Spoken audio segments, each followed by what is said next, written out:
it's Jenna and today I'm here doing the mid-year book Freakout tag, the 2018 edition. There's no new questions this year, and I actually had a look back because I had different questions for 2016 and 2017. The 2016 questions, I like the 2017 questions more, so I'm going to be doing that tag again, but for 2018 books. So no new questions, but a different set of answers. This tag was originally created by Eli and Chami. I will leave a link to both of their channels in the description box below. There are 15 questions, and so we are just going to jump right in. So question number 1, what is the best book you've read so far in 2018? This one was kind of difficult to choose because I had a lot of ups and downs about whether I was actually going to use this book that I'm about to show you, but ultimately so far it's the best book that I've read in 2018, so we're just going to go with it. That book is Grey Veil by Lynette and Nonie. This is the 4th book in the Madoran Chronicles series and is my favorite book in the Madoran Chronicles series. So I couldn't not pick this book. I always try to be fair, and I technically did read this book last year, but it's just so good. I freaking love everything about this book. It is a fantastic sequel. It really hypes up everything and really raises the stakes before the final novel. Everything in it, the characters, the plot, it's just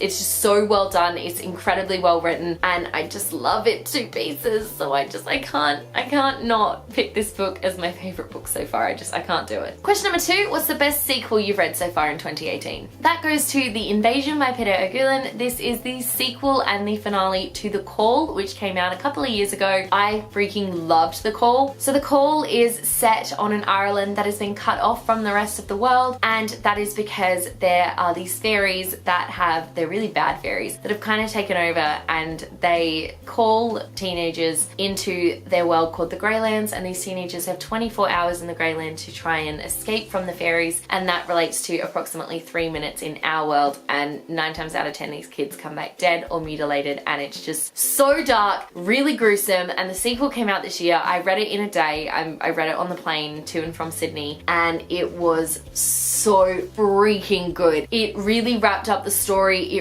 Everything was, tensions were hyped, everything was 10 times more stressful, everything was more gruesome as well. Like, there were moments where I felt physically ill reading it. It was that gruesome, but it was such a phenomenal novel, and the ending was just brilliant and really worked really well for a duology, and I freaking loved it. I don't have a physical copy of it because I actually read an ARC that my friend lent to me, so I need to get myself a physical copy because I freaking loved it. Question number 3, new release you haven't read yet but want to. Obsidio by Amy Kaufman and Jay Kristoff. I still have not read Obsidio because I still have not read Gemina. Basically what happened was I read Illuminate at the start of 2017, and I was like, I'm gonna read Gemina, and then they pushed Obsidio back to 2018, and I went, never mind, I'll read it closer to the Obsidio release date. Never did, still haven't, so therefore I haven't yet read Obsidio, but I really want to because these books, well, at least Illuminate was phenomenal. Everyone says that these books are also phenomenal, and like stuff like that is just really cool. I'm kind of intimidated by them though because they're just so big. So we'll see what happens, but I would love to read this at some point this year. Fingers crossed, we'll see. Question number 4, most anticipated release for the second half of this year. Full disclaimer, I don't really keep up with a lot of new releases. I don't know what's coming in the second half of this year at all. I know the new Sarah J Maas book is coming, but I haven't gotten past book 2 in the Throne of Glass series, so I'm not really anticipating that. There's a bunch of other books that I'm like, I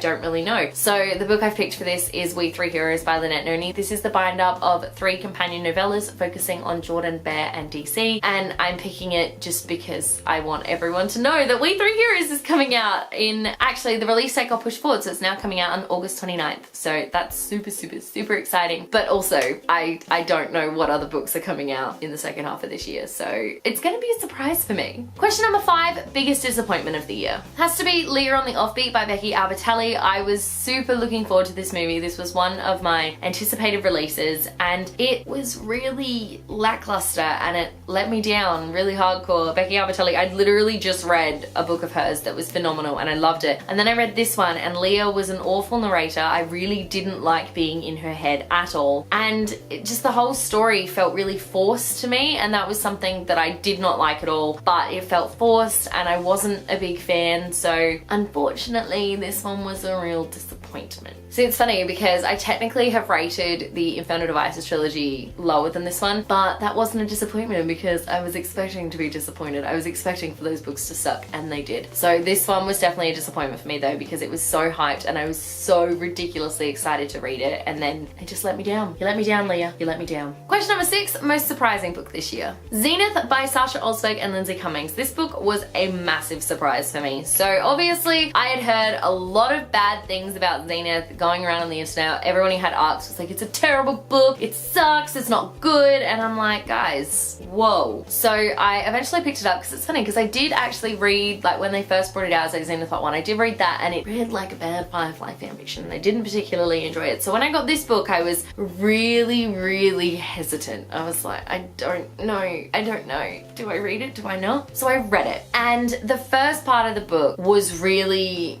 kind of clunky and a little bit difficult to get through because there were so many different points of view that I was just completely confused. I was like, I don't know who you are. So I'm not sure that having so many narrators was like the best thing, but overall I really surprised myself and I thoroughly enjoyed this book. It was, I don't know, it came out of nowhere that I enjoyed it. Like, it was a little bit difficult and the writing was really clunky in places, but overall the storyline and the characters, I ended up really loving it and really enjoying it, and the ending just completely blew my mind and I was like, I don't understand how is this a thing? How did I enjoy it so much? So this one was definitely a really big surprise for me. Question number 7, favorite new author. So my favorite new author this year is one from Pantera Press, and that is Alicia Tuckerman. She is the author of the debut novel If I Tell You. This book made me cry many tears, but I absolutely adored it. Alicia is a fantastic writer. Her characters are so raw, and the story that she has created in this book especially is just something so special and so important, and something that I really think everyone needs to read. So I am super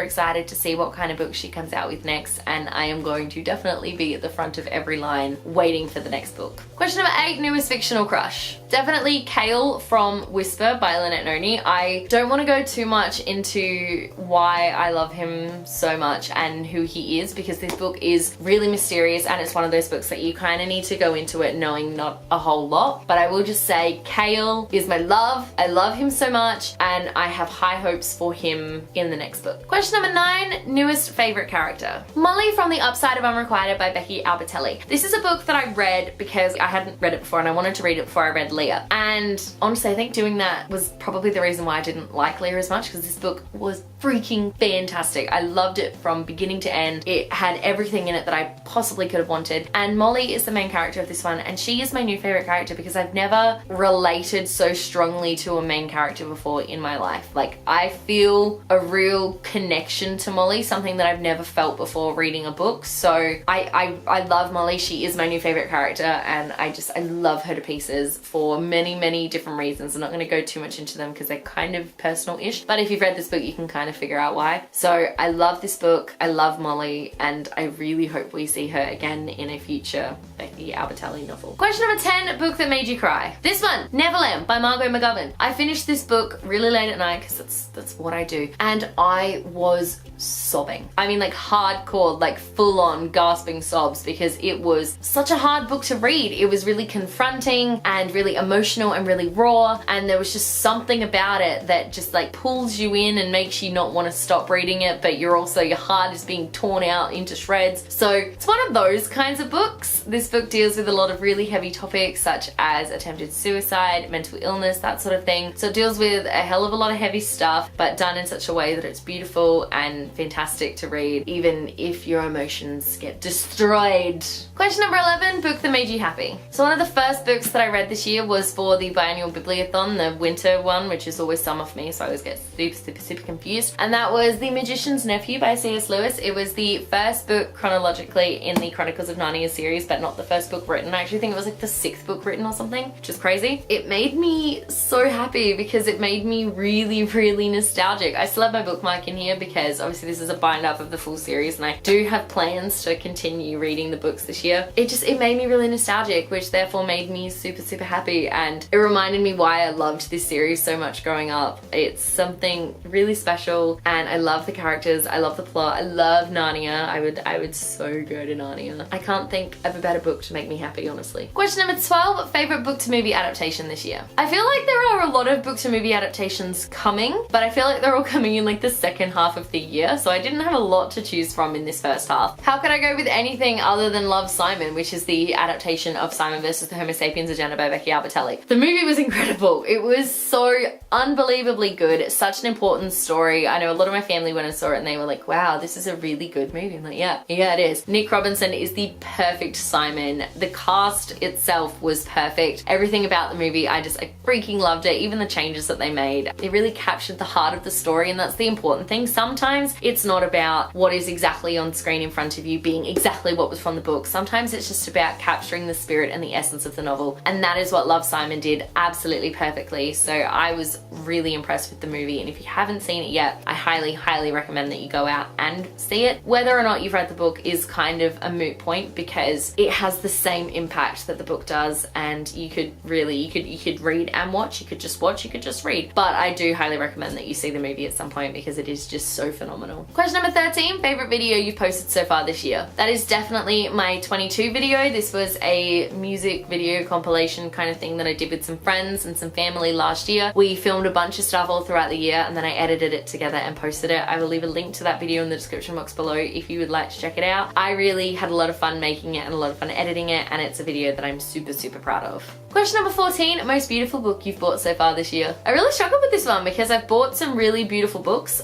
but I'm going with The Knife You've Never Letting Go by Patrick Ness. Even though this is like completely black, it's the 10th anniversary edition, and I don't know how well you're going to be able to see it, or probably quite well because of the window, but it's got a lot of writing on it that represents noise, which is something really cool, and it's on the back as well. It's got black stained edges, which is just the coolest thing, and I love that it's really simple but also really, really powerful, because by having the words there you can tell that this is going to be a really chaotic kind of novel, which obviously chaos walking, which I didn't realize is like an actual quote from the book, but that's neither here nor there. So I just think this book is incredibly beautiful, not because it's like got the most stunning cover, but because it's really simple, really powerful, really impactful, and it tells you, considering it's such a simple cover, it actually tells you quite a lot about the book inside and the story that you're going to be reading and undertaking with these characters. So love. Question number 15, what books do you have to read by the end of this year? Now for once, I'm not going to be telling you guys any uni books, because I don't know what books I have to read yet for next semester, because I'm filming this video at a point where my topic lists aren't out yet. So that's exciting. So instead, I will hold up Lady Midnight by Cassandra Clare, which is representative of the rest of the Shadowhunter Chronicles books that I need to read. At the time of filming this, I have read up to City of Lost Souls, so I only have City of Heavenly Fire, plus the 2 bind-ups of the Bane Chronicles and Shadowhunter Academy, Lady Midnight and Lord of Shadows to go, and then I am completely, totally caught up on the Shadowhunter Chronicles. My mind is blown by that fact. It has been so long since I've read these books, and I feel like I've been reading them for years, because I technically have been reading them for years, but that's fine. And I'm really excited to be done. This book is really heavy and really big. I'm kind of nervous about reading the Dark Artificers.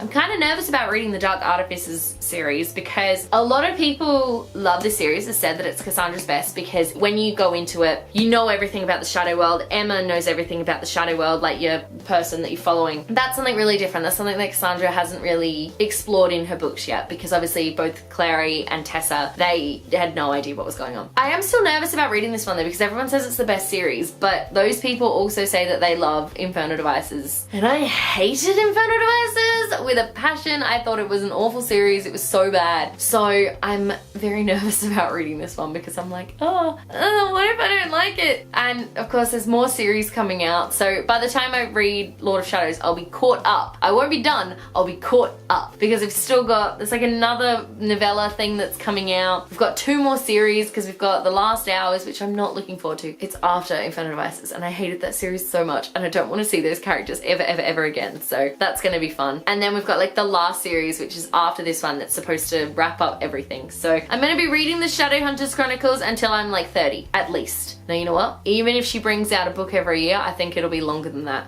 Gah. As so there you have it. That was my mid-year book freakout tag for 2018. Thank you so much for watching. Let me know in the comment section below what your answers to these questions are. I would absolutely love to know. If you like this video, be sure to give it a huge thumbs up and don't forget to subscribe to my channel so you don't miss a thing. Stay random.